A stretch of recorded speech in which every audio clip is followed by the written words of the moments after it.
പിണറായി തമ്പ്രാൻ വരുന്നുണ്ടേ, അയ്യോ കമ്മി പൂട്ടിക്കോ, അങ്ങനെ വാ പൂട്ടിക്കോ, മിണ്ടേക്കല്ലേ. കേരള രാജാവാണേ, ചോദ്യങ്ങൾ ഇഷ്ടമല്ലേ, കേരള രാജാവാണേ, ചോദ്യങ്ങൾ ഇഷ്ടമല്ലേ, ചോദ്യം ചോദിച്ചാൽ ഉടനെ പറയും നിന്റെ വീട്ടിൽ പോയി ചോദിക്കടോ. പിന്നെ വീട്ടിൽ ചോദിക്കേണ്ട ചോദ്യം പിന്നെ നാട്ടിൽ ചോദിച്ചാ ഒരു പൊതുപരിപാടിക്കിടയിലാണ് ഇമാതിരി വികസനത്തെ കുറിച്ച് വീട്ടിലാണോ നമ്മൾ ചോദിക്കുന്നത്? അത് വികസനത്തെ പറ്റിയൊന്നും ഒരു വ്യക്തി ഞെരുക്കുന്നതിനെ കുറിച്ച് എന്താണ് സഖാവെ അഭിപ്രായം എന്നാണ് അവൻ ചോദിക്കാൻ വന്നത്. അത് അന്തം കമ്മിയാ ചോദിക്കാൻ വന്നത്. സിഎം ഒരു ചോദ്യം നിന്റെ വീട്ടിൽ പോയി ചോദിക്കടാന്ന്. അത് പിന്നെ പുള്ളി പ്രസംഗിച്ചോണ്ടിരിക്കുമ്പോഴാണ് പൊതുയോഗം ചോദ്യം ചോദിക്കാനുള്ള ഇടമാണ്. ഡിബേറ്റ് ആണോ ചോദിക്കാനുള്ള ഇടത്തിൽ സമ്മതിക്കുന്നില്ലല്ലോ. ഇത് ഡിബേറ്റ് ആണോ അവിടെ നടന്നത്? സമ്മേളനത്തിൽ വന്നു കഴിഞ്ഞാൽ ചോദ്യത്തോട് കഴിഞ്ഞു, ഞാൻ പോണ്, എനിക്ക് അറിയാൻ പാടില്ല അപ്പം പറ്റത്തില്ല. പിന്നെ കുടുംബത്തിൽ കയറി ചോദിക്കാനൊക്കെ അപ്പൊ ചോദ്യം ചോദിക്കേണ്ട വേദി അല്ലായിരുന്നു സമയവും ചോദ്യം ചോദിക്കേണ്ട വേദിയിലും അനുവദിക്കുന്നില്ലല്ലോ കമ്മി. മാധ്യമ പ്രവർത്തകർക്ക് ചോദിക്കാലോ. ഇന്ന് എന്ത് ചോദ്യങ്ങൾ ചോദിച്ചു? അയ്യോ എന്തെല്ലാം ചോദ്യങ്ങൾക്കായിരുന്നു മണവടി പടഞ്ഞത്. ഇതുവരെ എന്റെ സുഹൃത്തുക്കളെ നിങ്ങൾ മനസ്സിലാക്കണം, ഇതുവരെ മാധ്യമങ്ങൾക്ക് മുൻപിൽ വരുമ്പോൾ കടക്ക് പുറത്ത് ഇറങ്ങിപ്പോ, കണ്ടേക്കരുത്, ആ ചോദ്യം വേണ്ട, അമ്മാതിരി വർത്താനം വേണ്ട എന്നൊക്കെ പറയുന്ന പിണറായി ഇന്ന് പിളിച്ചോണ്ട് കണ്ട മറ്റേ ചർച്ച കൊടുക്കേണ്ട എല്ലായിടത്തും കയറി അങ്ങ് പോവുക. അഭിമുഖത്തോട് അഭിമുഖം. അതെ, എന്താണെന്നറിയാമോ? മോഹൻലാലുമായിട്ട് അഭിമുഖം 11 ലക്ഷം കൊണ്ടുപോയി തൊലച്ചു. 11 ലക്ഷത്തിന്റെ ചോദ്യം ചോദിക്കലായിരുന്നു അന്ന് നടന്നത്. അത് കഴിഞ്ഞിട്ട് കഴിഞ്ഞ ദിവസം സുജിത്ത് ഭക്തനുമായിട്ട് മറ്റേ പോഡ്കാസ്റ്റിനകത്ത് പോയിരുന്നല്ലോ. അന്നേരത്തേക്ക് സുജിത്ത് ഭക്തൻ ചോദിക്കുന്നു, എനിക്ക് സിഎമ്മിനോട് ചോദ്യങ്ങൾ ചോദിക്കാൻ പേടിയാണ്, കടക്ക് പുറത്തെന്ന് പറഞ്ഞാലോ. അപ്പോഴത്തേക്ക് പിണറായി മാസ് ഡയലോഗ്. അതൊക്കെ മാധ്യമ സൃഷ്ടിയല്ലേ? എന്റെ ഡയലോഗ് മറ്റേതാണെന്ന്, ഗോഡ് ഫാദറിനകത്ത് കേറി വേണം മക്കളെന്ന്. ഒരു വെളിപ്പേര്. ഒരു വഴിക്കൂടെ CPM-കാര് പിണറായി ഇങ്ങനെ പറഞ്ഞ് മനസ്സിലാക്കി വരികയാണ്, പൊതുവേദികളിലൊക്കെ പോയി സംസാരിക്കേണ്ടി വരും, മുഖ്യ ചെറ്റ വർത്താനം പറയരുതെന്ന്. എന്ത് ചെയ്യാനാണ്? എത്ര അങ്ങോട്ട് ഒതുക്കി വെക്കാൻ ശ്രമിച്ചാലും തൊട്ടിത്തരം പുറത്തോട്ട് വരും. ഞങ്ങൾക്ക് തൊട്ടിത്തരമാണ് നമ്മൾ കോന്നിയിൽ കണ്ടത്. ഞങ്ങൾക്ക് തൊട്ടിത്തനമൊന്നുമില്ല. ഒരു പരിപാടിയിൽ കൂവുന്നു എന്നാണ് ഇപ്പോൾ ഇതിനെ കുറിച്ച് നാട്ടുകാർ പറയുന്നത്. നീലക്കുറുക്കന്റെ കഥ അറിയോ? എനിക്കറിയാം. അറിയില്ലെങ്കിൽ വായിച്ചു പഠിക്കുന്നത് നന്നായി. എനിക്കറിയാം. കൂവുന്നു. പിണറായി വിജയൻ മുഖ്യമന്ത്രി പങ്കെടുക്കുന്ന വേദിയിൽ ഒരു മര്യാദ പാലിച്ചു. നിങ്ങളുടെ കമ്മികളല്ലേ പാലിക്കാതിരുന്നത്? നമ്മളാണോ? ഇപ്പൊ ബോധ്യപ്പെട്ടല്ലോ, അവിടെ നിന്ന് ചോദ്യം ചോദിക്കാൻ പാടില്ലെന്ന് ബോധ്യപ്പെട്ടല്ലോ. പുള്ളി എന്നെ ഒന്ന് പറഞ്ഞു, കമ്മികൾക്ക് പോലും ചോദ്യം ചോദിക്കാൻ അവസരമില്ല. ചോദിക്കേണ്ടെന്ന് ആര് പറഞ്ഞു? ഏകാധിപതി തീരുമാനിക്കും. ചോദിക്കാൻ ഒരു കാലമുണ്ട്. ചോദിക്കാൻ ഒരു കാലം, കരയാനൊരു കാലം, ചിരിക്കാനൊരു കാലം. കരഞ്ഞോണ്ടിരിക്കുവല്ലേ നിങ്ങൾ? എന്നിട്ട് ഇപ്പൊ CPM-കാരൊക്കെ പറഞ്ഞോണ്ടിരിക്കുന്നത് എന്തോന്നറിയാമോ? ദൈവമേ ഞങ്ങളുടെ ഒന്നും പ്രചാരണത്തിന് മറ്റേ മുഖ്യമന്ത്രിയെ കൊണ്ടുവരണ്ടെന്ന് ആര് പറഞ്ഞേ? അതുകൊണ്ട് എന്താ ഇന്ന് മറ്റേ പിണറായി വിജയൻ സ്വന്തം പാർട്ടിക്കാരനെ വരെ തെറി വിളിച്ചപ്പോഴത്തേക്ക് മറ്റേ അപ്പുറത്തെ ലവന്മാര് UDF-ന്റെ ഉമ്മൻചാണ്ടിയുടെ വീഡിയോ എടുത്തിട്ട് പ്രചരിപ്പിക്കുക. ഉമ്മൻചാണ്ടി ചിരിച്ചോണ്ട് സംസാരിക്കും. ഉടനെ മറ്റേ കോൺഗ്രസിന്റെ മറ്റേ MLA ഉണ്ടല്ലോ, മറ്റേ പാലക്കാട് മറ്റേ MLA, ആ MLA ഉടനെ ഒരു പോസ്റ്റ് പൊക്കിക്കൊണ്ട് വന്നിട്ടുണ്ട്. പിണറായി കേട്ട ഉടനെ പാലും പൊക്കിക്കൊണ്ട് വരും. രാജീവ് ചന്ദ്രശേഖർ കഴിഞ്ഞ ദിവസം പറഞ്ഞു കോൺഗ്രസ് ഒരു നാണംകെട്ട പാർട്ടിയാണെന്ന്. നാണംകെട്ട പാർട്ടിയാണെന്ന് പറഞ്ഞു. അത് രാജീവ് ചന്ദ്രശേഖറിന്റെ കാര്യമൊന്നും ഇവിടെ നിങ്ങൾ വിളമ്പേണ്ട കാര്യമില്ല. മറ്റേ ഉടുതുണി ഇല്ലാത്ത സമയം കൊണ്ടുവന്നവനല്ലേടോ. കൂടുതൽ വർത്താനൊന്നും പറയണ്ട കേട്ടോ. അതെ, ആ മനുഷ്യൻ പറഞ്ഞു കോൺഗ്രസ് മനുഷ്യനോ? രാജീവ് ചന്ദ്രശേഖർ ഒക്കെ എപ്പോഴാണ് നിങ്ങൾക്ക് ഇത്ര വലിയ മനുഷ്യനാണ്? നേതാവ് പറഞ്ഞു കോൺഗ്രസ് ഒരു നാണം കെട്ട പാർട്ടിയാണെന്ന്. എന്നിട്ട് അതിനെന്ന് നിങ്ങളുടെ പാർട്ടിയെ കുറിച്ചും പറഞ്ഞായിരുന്നു, നിങ്ങൾ മാനം കെട്ട പാർട്ടി. പോയിന്റ് അപ്പൊ അതിനൊന്ന് രാഹുൽ മാങ്കൂട്ടത്തിന് വാ തുറക്കണ്ട. രാഹുൽ മാങ്കൂട്ടത്തിന് അതിനൊന്നും അങ്ങനെയാണല്ലോ. പിണറായി എന്തെങ്കിലും പറഞ്ഞ് അത് കാതോർത്തിരിക്കുകയാണ് പോസ്റ്റ് ഇടാൻ വേണ്ടിയിട്ട്. രാഹുൽ ഈ രാജീവ് ചന്ദ്രശേഖർ എന്തെങ്കിലും പറയാൻ നോക്കിയിരിക്കുകയല്ലേ നിങ്ങളുടെ കമ്മിക്കൂട്ടം. അപ്പൊ തിരിച്ച് അവരങ്ങനെ ചെയ്യുന്നതിൽ തെറ്റ് പറയാൻ പാടുണ്ടോ? ഇത്രയും പാരമ്പര്യമുള്ള ഒരു പാർട്ടിയെ നാണം കെട്ട പാർട്ടി എന്ന് പറഞ്ഞ ഒരു മനുഷ്യന് ഒരു മറുപടി കൊടുക്കാൻ ഇവർക്കില്ലേ? ഞങ്ങളുടെ പിണറായി വിജയൻ എന്തെങ്കിലും പറഞ്ഞാൽ മാത്രമേ എടുത്തിട്ട് കുടയുന്നുണ്ടല്ലോ രാജീവ് ചന്ദ്രശേഖർ. എന്നിട്ട് എന്താ നിങ്ങളുടെ ഇരട്ടച്ചങ്ക് 2 വാക്ക് രാജീവ് ചന്ദ്രശേഖറിനെതിരെ പറയാത്തത്? അത് പിന്നെ സൂര്യനെ നോക്കി പട്ടികൾ കുരയ്ക്കും. ഞങ്ങൾ മലയാളികൾക്ക് അറിയേണ്ടത്, നിങ്ങൾ BJP-യുമായി നിങ്ങൾ കൈകോർത്ത് CJP ആണോ അതോ ലവന്മാർ കൈകോർത്ത് KJP ആണോ? അത് എവിടേക്കാണെന്ന് എനിക്ക് കണ്ടേനെ അറിയാം. അതോ UJP ആണോ? എന്തൊക്കെയോ സംഭവിക്കുന്നുണ്ട്. അതെ, പാലക്കാട് വമ്പൻ ഡീലുണ്ട്. ആരൊക്കെ തമ്മില്? കോൺഗ്രസും നിങ്ങൾ തമ്മിലാണോ? ഇല്ല, കോൺഗ്രസും. നോക്കൂ, ഞാനൊരു ചോദ്യം ചോദിക്കട്ടെ. പിഷാരടിയെ പോലെ ഒരു വ്യക്തിയെ കൊണ്ട് പാലക്കാട് നിർത്തിയതിന് പിന്നിലുള്ള ഉദ്ദേശം എന്താണ്? BJP-ക്ക് സീറ്റ് വാങ്ങിച്ചു കൊടുക്കാൻ കോൺഗ്രസ് ചെയ്യുന്ന പണി. ഞങ്ങൾ ഡീലെന്ന്. പാലക്കാട് നിങ്ങളുടെ നേതാവാരാ? അത് സ്വതന്ത്ര ശക്തനായ നേതാവാണോ? അല്ലല്ലോ, സ്വതന്ത്രം. എത്രയിടത്താണ് നിങ്ങൾ ദുർബലനായ നേതാക്കളെ നിർത്തിയിരിക്കുന്നത്? അതെന്താ? അത് പിന്നെ സ്വതന്ത്രന്മാർക്ക് അവസരം വേണ്ട.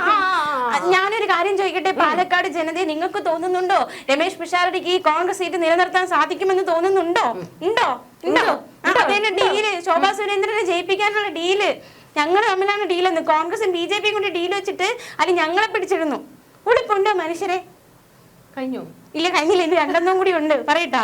നിങ്ങളുടെ ഡീലിനെ കുറിച്ചാണല്ലോ എന്നിട്ട് ചർച്ച വരുന്നത്. അത് പിന്നെ ഞങ്ങൾ തമ്മിൽ ഒരു ഞങ്ങൾക്ക് വർഗീയതയോട് ഒരു സന്ദേഹം ഇല്ല. ഞങ്ങൾ അത് എപ്പോഴും പറയുന്ന കാര്യമാണ്. ഞങ്ങൾ വെറുതെ വാക്ക് മാറ്റി പറയിക്കരുത് കേട്ടോ. കേട്ടോ, ഞങ്ങൾ പണ്ടെങ്ങാനോ ചെയ്തിരിക്കും, പക്ഷെ ഇപ്പൊ അങ്ങനെയില്ല. കുനിഞ്ഞു നിൽക്കുന്നത് ആരാ? കേന്ദ്രത്തിൽ നിന്ന് ആൾക്കാർ വരുമ്പോ അതെന്ത് പ്രോട്ടോകോളിന്റെ അടിസ്ഥാനത്തിൽ ഈ പോയി കുനിയുന്നത്? അത് റെസ്പെക്ട്. അയ്യോ, അതിന് അത്രയൊന്നും കുനിയണ്ട. പ്രോട്ടോകോൾ എന്ന് പറയുമ്പോ വെറുതെ പോയി ഒന്ന് കൈ തൊഴുതാൽ മതി. പക്ഷെ ഇതിങ്ങനെ അങ്ങ് വളയുവാങ്ങ്. നിങ്ങൾ നാളെ ധർമ്മടത്തോ ഇതുപോലെ ഡീലുണ്ടെന്ന് പറഞ്ഞുണ്ടാക്കോ? ഞങ്ങൾക്ക് സംശയമുണ്ട്. പറഞ്ഞുണ്ടാക്കോ? എന്ത് സംശയമുണ്ട്? ആരോപണം ഒരു വിചിത്രമായി ഒരു ചരിത്രത്തിൽ പോലും ഞങ്ങൾ ചിന്തിച്ചില്ലാത്ത കാര്യങ്ങൾ. രാഹുൽ മാങ്കൂട്ടത്തിൽ വീണ്ടും നിങ്ങളുടെ മുക്കിനെ എടുത്തിട്ട് കുടഞ്ഞിട്ടുണ്ട് കുടുംബത്തോട്ട് കയറി. അതല്ലേ ഞാൻ പറഞ്ഞത്. വല്ല കാര്യമുണ്ടോ? ആ രാഹുൽ മാങ്കൂട്ടത്തിന് പറയാം നാട് മുഴുവൻ വ്യഭിചരിച്ച് നടന്നിട്ട് അവൻ പുണ്യാളനാണോ? മുഖ്യമന്ത്രി പറയേണ്ട പ്രതിപക്ഷ നേതാവ് നാട് മുഴുവൻ ഇങ്ങനെ നടന്നൊരു മനുഷ്യൻ ഇങ്ങനെ നാട് മുഴുവൻ അങ്ങനെ നടന്നു? അയ്യോ, അങ്ങനെയല്ല. നാട് മുഴുവൻ ഇങ്ങനെ നടന്നൊരു വ്യക്തിയെ ഒരു പ്രതിപക്ഷ നേതാവ് ഇങ്ങനെ ന്യായീകരിക്കാമോ? ഞങ്ങളുടെ മുഖ്യം ചോദിച്ചാൽ ആരോപണം വന്ന ഉടനെ, വിവാദം വന്ന ഉടനെ കോൺഗ്രസ് പാർട്ടി എന്ത് നിലപാടായിരുന്നു സ്വീകരിച്ചത് രാഹുൽ മാങ്കൂട്ടത്തിന്റെ കാര്യത്തിൽ? പറ. അതിന്റെ പാർട്ടി എന്ത് നിലപാടെടുത്തു? പുറത്താക്കി. ഗണേഷ് കുമാറിന്റെ കാര്യം വന്നപ്പോ എന്ത് നിലപാട് നിങ്ങൾ എടുത്തു? മുകേഷിന്റെ കാര്യം വന്നപ്പോ കുടുംബ പ്രശ്നം. മുകേഷിന്റെ കുടുംബ പ്രശ്നമോ? കുടുംബ പ്രശ്നത്തിന്റെ കാര്യം പറഞ്ഞപ്പോഴാണ് രാഹുൽ മാങ്കൂട്ടത്തിൽ അത് ക്ലിഫ് ഹൗസിൽ കയറി പൂണ്ട് വിളയാടിയിട്ടാണ് ഇറങ്ങിയിരിക്കുന്നത്. രാഹുൽ മാങ്കൂട്ടത്തിൽ പറയാണ്, അതായത് നാട് മുഴുവൻ വ്യഭിചരിച്ച് നടന്നവനെന്ന് പിണറായി രാഹുലിനെ പറഞ്ഞപ്പോഴത്തേക്ക് തിരിച്ച് രാഹുൽ പറയുകയാണ്, മറ്റേ ഗണേശൻ UDF-ലായിരുന്ന സമയത്ത് ആദ്യത്തെ ഭാര്യയുടെ വിവാദം വന്നപ്പോ നിങ്ങളുടെ നേതാവ് പിണറായി അന്ന് പ്രതിപക്ഷത്തിരുന്നപ്പോ എന്തുവായിരുന്നു പറഞ്ഞത്? ഗണേശനെ രാജിവെപ്പിക്കണം. അതും പോട്ടെ വേറൊരു ആരോപണം വന്നിട്ടുണ്ട്. ഭാര്യയുടെ നാഭിക്ക് തൊഴിച്ച ഒരുത്തന് മന്ത്രി കസേര കൊടുത്തു. ആ മന്ത്രി പിന്നീട് നിങ്ങളുടെ മുഖ്യന്റെ ആരായിട്ട് മാറി? മരുമോൻ. ഇതൊക്കെ ഓർത്ത് വെച്ചോണ്ട് നടക്കുക. അതായത് ആദ്യ ഭാര്യ, റിയാസിന്റെ ആദ്യ ഭാര്യ പരാതി വരെ കൊടുത്തതാ. ആ ഒരുത്തനെയാണ് കുടുംബത്തിൽ കയറ്റിയത്. മോനെ, അതൊക്കെ കുടുംബ പ്രശ്നം, അല്ലാതെ മോനെ പോലെ നാട് മുഴുവൻ പരാഗണം നടന്നില്ല കേട്ടോ. ഭാര്യ ഉള്ളവൻ പരാഗണം നടത്തി, അവര് ഭാര്യ പോലും ഇല്ലല്ലോ. ഭാര്യയില്ലെന്നും പറഞ്ഞ് പരാഗണം നടത്താന്നാണോ പറയുന്നത്? നിങ്ങളുടെ ആരും പരാഗണം നടത്തുന്നില്ലേ? പിണറായി എന്തെങ്കിലും പറയാൻ കാത്തിരിക്കുകയാണ്. പാലക്കാട്ടെ യുവ നേതാവ് രാജാവ് ഇവിടെ രാജീവ് ചന്ദ്രശേഖരന് മറുപടി ഇല്ലേ? മറുപടി പറയാൻ പറ. നിങ്ങൾ എത്ര മറുപടി രാജീവ് ചന്ദ്രശേഖരന് കൊടുത്തിട്ടുണ്ട്? പിന്നെ പറയുമ്പോ എല്ലാം നിങ്ങളുടെ പാർട്ടിയെ എന്തെല്ലാം പണിഞ്ഞിട്ടുണ്ട് ഈ രാജീവ് ചന്ദ്രശേഖരൻ? തിരിച്ചു പറഞ്ഞായിരുന്നു. എന്താ രാഹുൽ വിജയന് മാത്രമേ മറുപടി കൊടുക്കുള്ളൂ? ഇത്രയും പ്രായ ഒരു മനുഷ്യന് മുഖ്യ എടാവ് വിജയ് എന്ന് വിളിച്ചാൽ ഇത്രയും പ്രായമായ ഒരു മനുഷ്യൻ ആ പ്രായത്തിന്റെ രീതിയിൽ നിൽക്കണം. ഇമാതിരി ചളിഞ്ഞ വർത്തമാനം ഒരു പാർട്ടി ഒരു മുഖ്യമന്ത്രി പറയുന്ന വാക്കുകളാണ്. ഇമാതിരി ചെറ്റത്തരം. ഇന്ന് സുധാകരനെ വിമർശിച്ചതിൽ ചെറ്റത്തരം എന്ന് പറഞ്ഞാൽ പറയാ, ഞാൻ എത്രയോ കാലമായിട്ട് പറഞ്ഞുകൊണ്ട് നടക്കുന്ന വാക്കാണെന്ന് ചെറ്റത്തരം. ചെറ്റത്തരം എന്ന് വെച്ചാൽ രാഷ്ട്രീയമായിട്ടുള്ള ഒരു പ്രയോഗമാണിത്. അതൊക്കെ ചീത്തയല്ല, പാർലമെന്ററി വേർഡ്സ് ആണ്. പാർലമെന്ററി വേർഡ്സ് പോട്ടെ. മറ്റേ ആരായിരുന്നു വിമർശിച്ചത്? ഈ പറയുന്ന മറ്റേ സുരേഷ് ഗോപി എന്തോ ഒരു വാക്ക് പറഞ്ഞപ്പോഴത്തേക്ക്, അല്ലല്ല, പ്രതിപക്ഷ നേതാവ് ഒരു വേദിയിൽ ചെന്ന് കയറിയപ്പോ താമസിച്ച് ചെന്ന് കയറിയതിന് സുധാകരൻ മറ്റേ എന്തോ ഒരു വാക്ക് പറഞ്ഞായിരുന്നല്ലോ. എന്തോടാ മോനെ അത്? എനിക്ക് ഓർമ്മയില്ല. തമിഴിൽ മറ്റേ ഇതിന് അത് പറഞ്ഞപ്പോഴത്തേക്ക് നിങ്ങളുടെ പാർട്ടിക്കാരെല്ലാം കൂടെ ചാടി ഇറങ്ങി അവരെ മര്യാദ പഠിപ്പിക്കാൻ ചെന്നായിരുന്നല്ലോ. ഇങ്ങനെയാണോ ഒരു രാഷ്ട്രീയ പാർട്ടിയിലുള്ളവർ എന്തുവാ പരസ്പരം പെരുമാറേണ്ടത്? ഇങ്ങനെയാണോ? ബഹുമാനം വേണ്ടേ? മാന്യത വേണ്ടേ, സംസ്കാരം വേണ്ടേ, നല്ല സ്വഭാവം വേണ്ടേ എന്ന് പറഞ്ഞ നിങ്ങളാണോ അവിടെ ഇന്ന് ജി സുധാകരനെ ചെറ്റത്തരവെന്ന് പറഞ്ഞത്? നോക്കൂ, ചെറ്റത്തരം അത് പോട്ടെ, അയ്യേ ചെറ്റത്തരവെന്ന് മാത്രമാണോ നിങ്ങളുടെ മുഖ്യമന്ത്രി പറഞ്ഞിട്ടുള്ളത് ഇതുവരെ? കുലംകുത്തി ആരെയാ വിളിച്ചത് കുലംകുത്തി? നാടൻ പ്രയോഗം, നാടൻ പ്രയോഗം. ടി.പി. ചന്ദ്രശേഖരനെ വെട്ടി നുറുക്കി കൊണ്ടിട്ടിട്ട് ആ മനുഷ്യന്റെ മൃതദേഹം നോക്കി വിളിച്ചതാണ് ഇവരുടെ മുഖ്യമന്ത്രി. ആൾക്കാർ ഓർമ്മിപ്പിക്കും കുലംകുത്തി എന്ന്. കുലംകുത്തി അതും പോട്ടെ, കൊല്ലം നിങ്ങളുടെ കയ്യിൽ നിന്ന് പോയത് എങ്ങനെയായിരുന്നു? രാഷ്ട്രീയ കലാപം കൊല്ലം നിങ്ങളുടെ കയ്യിൽ നിന്ന് പോയത് എങ്ങനെയായിരുന്നു? അത് പിന്നെ എനിക്ക് പ്രേമചന്ദ്രനെ പോയി പരനാറിന്ന് വിളിച്ചു. അതോടെ അവിടെ ഓർമ്മിപ്പിക്കുകയാണ്. നോക്കൂ, നിയമസഭയിൽ ഒരു പ്രതിപക്ഷ MLA അപമാനിച്ചതാ 8.25 അട്ടി വെച്ച പോലെ ഒരു മനുഷ്യൻ MLAക്ക് നീളം കുറഞ്ഞതിന്. അതൊക്കെ പറഞ്ഞ ആള് വലിയ അമിതാഭ് ബച്ചന്റെ ഉയരമാണ്. അതുകൊണ്ട് കുഴപ്പമില്ല. ഇങ്ങനെയാ നിക്കുന്നത് ഞങ്ങളുടെ നാടൻ പ്രയോഗം. അതാ പറഞ്ഞത്, ഇങ്ങനെയാ നിക്കുന്നത്. എന്നിട്ട് ആ മനുഷ്യൻ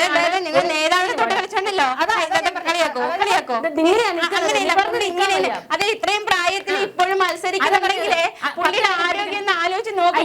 ആരോഗ്യമല്ല, നിങ്ങൾക്ക് വേറെ ആളില്ലാത്തതുകൊണ്ടാണ്. ആളില്ലാത്തതുകൊണ്ടല്ല, ആ പുള്ളി ഇപ്പോഴും പരിപാടികളിൽ പങ്കെടുക്കും. ഇത്രയും വയസ്സായിട്ടും ഊർജ്ജം ആലോചിച്ച് നോക്ക്. അതായത് നിവർന്ന് നിക്കാൻ വയ്യ, ഇതിങ്ങനെയാണ് നിക്കുന്നത്. എന്നാലും അടുത്തവനെ കളിയാക്കുന്നതിന് ഒരു കുഴപ്പമില്ല. 8.25 അട്ടി വെച്ചതുപോലെ പുള്ളിക്ക് ഒരു കുഴപ്പമില്ല. ഇത്രയും ഒരു കുഴപ്പമില്ല. ആകെ ഉള്ളൊരു കുഴപ്പം ഇത് മാത്രമാ. സമനില തെറ്റിയെന്നോ? സമനില തെറ്റി, ഞങ്ങളുടെ നേതാവിന് സമനില തെറ്റിയെന്ന് പറഞ്ഞു പോയി ഏതായാലും പ്രചരണ വേദിയിൽ നിന്നോണ്ട് പറയോടോ? അത് പിന്നെ വീട്ടിൽ പോയി ചോദിക്കണം. സ്വന്തം പാർട്ടിക്കാരോട് വരെ പറയാം നിന്റെ വീട്ടിൽ പോയി. അതുകൊണ്ട് എന്താ നാട്ടുകാർ തിരിച്ചടിച്ച് തുടങ്ങിയിട്ടുണ്ട്. വോട്ടും ചോദിച്ചു വരുമ്പോ നിന്റെയൊക്കെ വീട്ടിൽ പോയി ചോദിക്കാൻ. അതെന്നെ വീട്ടിൽ ചോദിക്കാനല്ലേ വരണത്? വീട്ടിൽ പോയി ചോദിക്കാൻ, അന്തം കമ്മികളുടെ മാത്രം വീട്ടിൽ പോയി. ഇതൊന്നും ഞങ്ങളുടെ 10 വർഷത്തെ വികസനം എടുത്ത് അങ്ങോട്ട് ഇട്ടാണ്ടല്ലോ. 10 വർഷത്തെ വികസനത്തിന്റെ കണക്ക് അങ്ങോട്ട് എടുത്തപ്പോഴത്തേക്ക് മറ്റേ സാംസ്കാരിക നായകർ തള്ളിപ്പറഞ്ഞു, എഴുത്തുകാർ തള്ളിപ്പറഞ്ഞു, ബിഷപ്പുമാർ തള്ളിപ്പറഞ്ഞു. അതായത് തുടർ ഭരണം കിട്ടരുത്, ഇവന്മാരുടെ അഹങ്കാരം അങ്ങ് കൂടും. ദേശീയപാതകൾ റെഡിയായ 10 വർഷം, ദേശീയപാത റെഡിയായ 10 വർഷം, പവർക്കടില്ലാത്ത 10 വർഷം, രാഷ്ട്രീയ കൊലപാതകം ഇല്ലാത്ത 10 വർഷം. ഇവര് പ്രതിപക്ഷത്ത് വന്നാൽ കൊലപാതകം ഉണ്ടാകും. അതുകൊണ്ട് വീണ്ടും ഞങ്ങളെ അധികാരത്തിൽ എത്തിക്കണം എന്നാണ് അതിന്റെ ധ്വനി. മനസ്സിലായി? നൂതന ആശയങ്ങൾ നടപ്പിലായ 10 വർഷം. ജൂൺ 1-ാം തീയതി എന്നെ വീട്ടിന്റെ അകത്ത് പുസ്തകങ്ങൾ എത്തിയ 10 വർഷം. ഇതൊന്നും ജനങ്ങൾ മറക്കില്ല കേട്ടോ. എന്തൊക്കെ ജനങ്ങൾ ആ വികസനങ്ങൾ മറക്കത്തില്ല. കാര്യം എന്താണെന്നറിയാമോ? അത് ജനങ്ങളുടെ കാശിൽ നടത്തുന്ന വികസനങ്ങളാണ്. നിങ്ങളുടെ AKG സെന്ററിൽ നിന്ന് എടുക്കുന്ന കാശല്ല ഇത്. തായ്ക്കണ്ടിയിൽ കുടുംബത്തിൽ നിന്ന് എടുക്കുന്ന കാശല്ല. ഈ പറയുന്ന CPM-ന്റെ ഏതെങ്കിലും നേതാക്കളുടെ പോക്കറ്റിൽ നിന്നോ അവരുടെ കുടുംബത്തിൽ നിന്നോ എടുക്കുന്ന കാശല്ല. ഖജനാവ്, ജനങ്ങളുടെ കാശ്.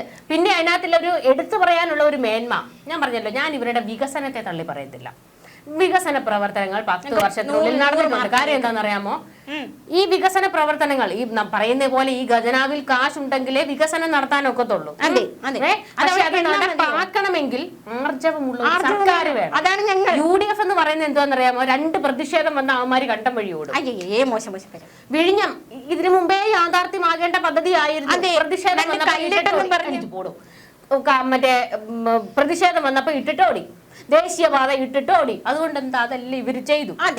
അതിന് ആർജവമുള്ള ഒരു സർക്കാർ വേണമെന്ന് പറയുന്നത് ഞാൻ സമ്മതിക്കും. അതെ, നിങ്ങൾ കഴിവേറികൾ ആയതുകൊണ്ടാണ് നാട്ടുകാർ നിങ്ങളെ തന്തയ്ക്ക് വിളിച്ചോണ്ടിരിക്കുന്നത്. ഞങ്ങളുടെ കഴിവിനെ പറ്റി നിങ്ങൾക്ക് അത് അല്ലാതെ നിങ്ങൾ വികസനം ഉണ്ടാക്കി എന്ന് പറയുമ്പോഴത്തേക്ക് അത് ജനങ്ങളുടെ കാശാ കേട്ടോ. ജനങ്ങളുടെ ക്യാഷ് ഉണ്ടല്ലോ ഖജനാവിൽ കിടന്ന് അത് വികസനമാകില്ല. അല്ലാതെ വിജയന്റെ പോക്കറ്റിൽ നിന്ന് എടുക്കുന്നതല്ല. അതെ, വിജയന്റെ പോക്കറ്റിലെങ്കിലും ഖജനാവിലെ കൂടിക്കിടന്ന് അത് വികസനം ആകില്ല. അത് നടപ്പിലാക്കാൻ ഒരു ആർജവമുള്ള സർക്കാർ വേണം. അതാണ് ഞങ്ങൾ കേട്ടോ. മോദിയുടെ അവിടെ കാണുമ്പോഴത്തേക്ക് കുമ്പിട്ടുന്നില്ല ഇപ്പൊ അന്നേക്കൊന്ന് ഞങ്ങൾ തീരുമാനിച്ചോളാം ആരെ മുന്നിൽ കുമ്പിടണമെന്ന്. എന്നിട്ട് വന്ന് കൊണയടിയാ അങ്ങ് നീച്ചു പോടോ.